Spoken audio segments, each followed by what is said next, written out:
Okay, the mag switch is not working on my ear roll compressor. So I don't know if it's the big motor doing it or the switch doing it, but it's not triggering all the way.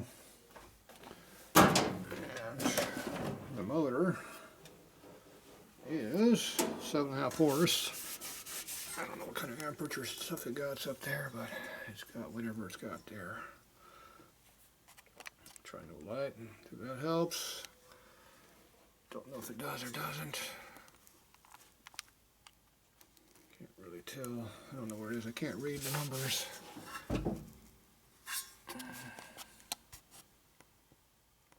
There's light. Hopefully I get something. Some idea what it takes. Dayton motor controller.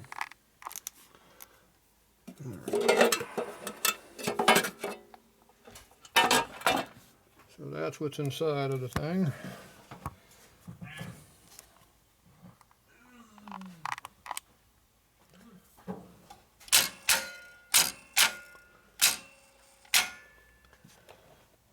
And it looks like the switch is engaging like it's supposed to. Just the motor's not turning on. It looks like the mag switch is actually working to me. Just not engaging this motor, but there's no capacitors on this motor, I don't think.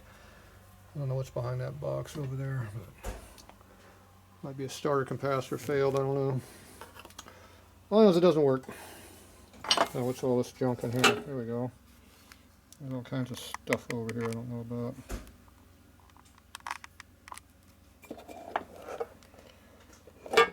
Magnetic switch. There's the model number right there. There's the model number right there. Alright, we gotta figure this out. No error.